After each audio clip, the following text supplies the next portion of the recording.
Assalamualaikum warahmatullahi wabarakatuh. Perkenalkan, nama saya Yayu Fajriati Rahayu dari kelompok 1. Di sini saya mewakili teman-teman saya untuk menjelaskan metode dan implementasi forward chaining. Adapun anggota kelompok 1 terdiri dari Eki Febriana Rahmawati, Kartika Fitriani, M. Darmawan Sucipto, dan saya sendiri Yayu Fajriati Rahayu. Langsung saja untuk metode dan implementasi forward chaining di sini yang pertama yang akan saya jelaskan mengenai pengertian. Forward chaining adalah metode pencarian maju yang dimulai dari fakta-fakta yang diketahui untuk mencari kesimpulan. Metode ini juga dikenal sebagai forward reasoning atau forward conclusion. Forward chaining cocok digunakan pada sistem pakar, diagnosis medis, atau aplikasi yang membutuhkan penalaran berbasis fakta secara berurutan. Nah, adapun langkah-langkah yang dilakukan dalam forward chaining, di sini ada 5 langkah. Yang pertama, memulai dengan fakta yang diketahui, kemudian mencocokkan fakta-fakta tersebut dengan bagian if dari rules if then. Kemudian, jika ada fakta yang cocok dengan bagian if, maka rule tersebut akan dieksekusi, kemudian menambahkan kesimpulan ke fakta yang diketahui. Dan yang terakhir, mengulang proses ini hingga masalah terpecahkan. Jadi di step terakhir ini akan mengulang-ulang, sistem akan mengulang-ulang mencocokkan fakta dengan rules yang ada, dengan if then yang ada, seperti itu. Nah, jika nanti conclusionnya udah didapat, maka itu menjadi final stepnya, seperti itu. Nah, untuk kelebihan dari forward chaining ini, yaitu cocok untuk situasi dengan fakta awal. Ini sesuai ya dengan langkah-langkah yang tadi saya sebutkan, memulai dengan fakta yang diketahui. Nah, semakin banyak fakta yang ada itu memudahkan dan banyak kemungkinan-kemungkinan yang akan didapatkan gitu dari metode forward chaining ini. Nah, kemudian mudah diterapkan pada sistem berbasis aturan yang sederhana.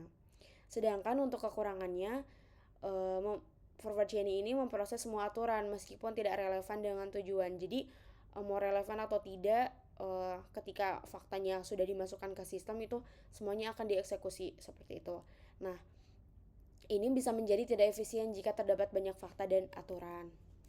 Nah, untuk contoh kasusnya sendiri, kelompok kami mengambil contoh kasus dari identifikasi hewan dengan rules. Ada 4 rules ya di sini. Yang pertama, jika hewan bertelur dan memiliki bulu, maka hewan adalah burung.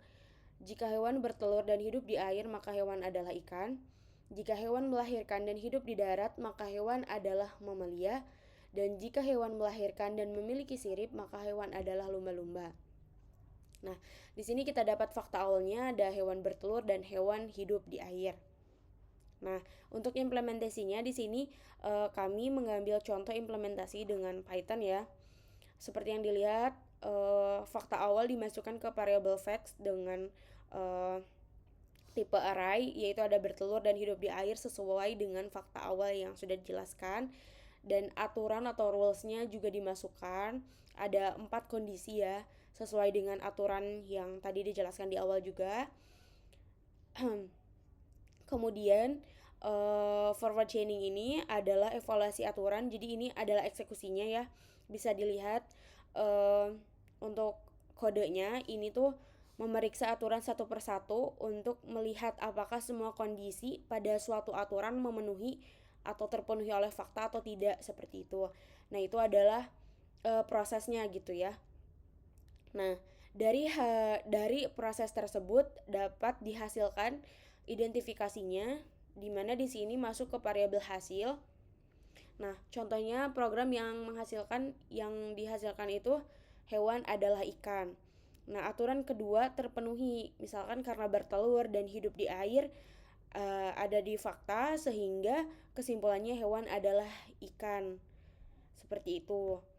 Jadi bisa dilihat implementasi untuk Python-nya seperti ini. Kita bisa memasukkan fakta-faktanya terlebih dahulu ke dalam variabel fakta, dan rules-nya juga dimasukkan ke dalam variabel rules.